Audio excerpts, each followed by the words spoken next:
Welcome back to the Running Show 2010, and obviously the Running Show is all about running, and luckily I'm joined today by Mike Antoniades, who is the founder of the Running School.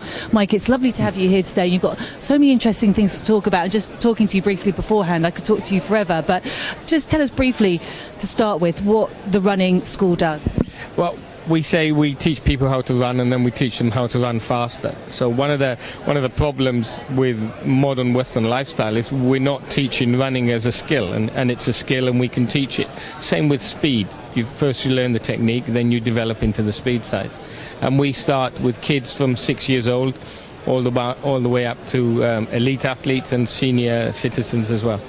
And the idea first came about, you said, because you work with footballers and their rehab, so after they'd been injured, bringing them back into running again. That's right. In the late 90s or mid-90s, I was doing a lot of work with rehabbing professional footballers and rugby players after injury.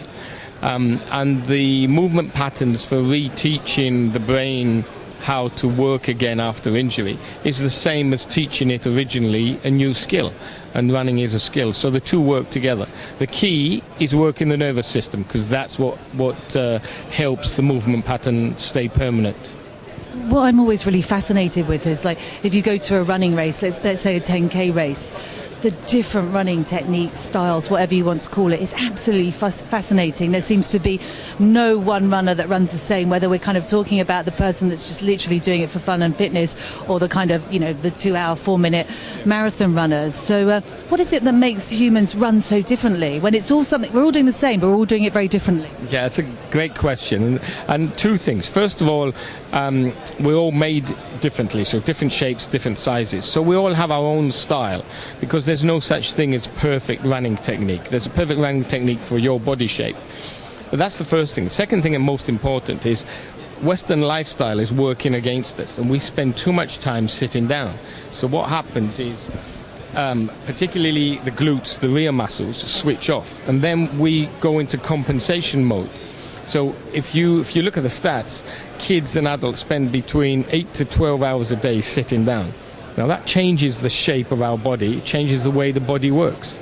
So if we're only utilizing the front part of the body, then as soon as we go out to run, the body goes, okay, I'm just going to use the ones that I've always been using, and we forget about the ones at the back. And they're the most powerful ones as well, the glutes and the hamstrings. Do you think injuries have become more prevalent because people are spending more time now sitting at desks? Children are spending far too much time sat in front of computer screens, video games, etc., etc. So do you think injury problems and kind of more of a natural running style has been lost because of this problem? Absolutely, yes. And if we take kids, and most kids these days are linked to the umbilical cord to a computer or a PlayStation, and that causes them to change the way they move. I work with kids from 6 years old. The number of dyspraxic kids that have been brought to me in the last 6 months, and what does dyspraxia mean? It's similar to dyslexia, is movement confusion. And all it is because they're not outside playing. Kids need 3 to 4 hours a day exercise. Which is what they used to do. What they used to do. What are they getting? They're not even getting 40 minutes at school twice a week. And that's causing a problem. I'm getting people come to me at 22, 23 with serious back problems. Why? Because they haven't exercised for 6 or 7 years, not because they've got a serious biomechanical issue. So the great thing, what you're saying is kind of, it's not about, if someone's got a sore back, sore whatever, it's not just rest up, it's no, actually get moving. Exactly the opposite, yes, we need to move. And the reason is because we spend too much time sitting down. And modern technology is great, but it's working against us.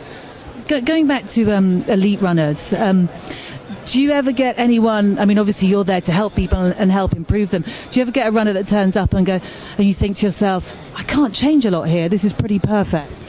Yes, I mean, I'll give you an example. Christina Hurgu, before the Beijing Olympics, had won the World Championship, and when I analysed that, I found only 2 or 3 minor things that we could change. We decided to focus on one before the Olympics because we didn't have enough time to change it. And if you think about elite athletes, you're not going to change one thing about 50, 60%. You're going to change 2 or 3 small things by about 2 or 3% and bring it all together. And that's what we did. So it's not about making wholesale changes, it's about tweaking. And in regards to middle distance runners who tend to be the ones that kind of almost, I was going to say, Christina's had injuries as well, but tend to suffer the most injuries because of there's more constant impact. But looking at the UK runners, is there anyone in particular that stands out and you say, I like that running style? There's quite a few middle distance runners who run. Mo Farah is a beautiful runner, for example, but he's worked on his technique a lot. And that's one of the things that a lot of elite athletes don't fit into their training. It's not about the volume of training or the intensity of training. Technique training is just as important, because if you can make yourself efficient every stride by 1 centimetre, whether using the arms better or landing better or less stress going through the joints, that makes you a more efficient runner over the longer period. Another thing that's interesting is like when you look at someone like Paula Radcliffe, who has especially if she gets tired, she has this like nodding head. We've got a great runner, Tim Don, in our sport, was my sport triathlon, who also has kind of just a little kind of thing. Is that something that athletes do to help balance them out, and is that something that's kind of okay to do? Well, what we said earlier was there's no such thing as perfect running technique. So if 90% is correct or 95% is correct, the small idiosyncrasies are part of our personal style then. If you look at Paula's a completely different runner now than she was 10 years ago when she had a lot of movement in her body. But she worked on the arms, she worked on the legs cycling, she worked on her core strength, and she became a much more efficient runner. Same with Tim, same example. Someone like Toby Radcliffe, who we've worked with, he used to get a lot of injuries.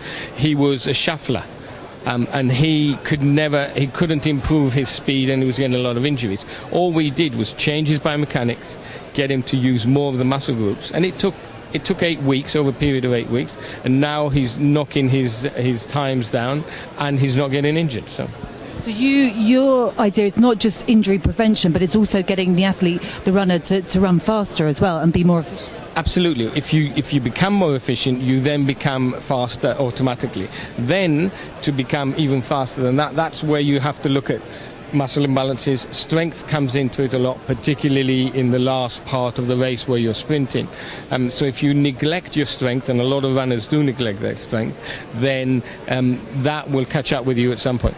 So is your work based on mainly drills, strength work, or a mixture of the two? It's a combination of everyone's an individual, so we don't have one program which fits everyone. So we look at running technique, we look at individual drills, we look at muscle imbalances, compensation issues, and we develop programs specifically for individuals.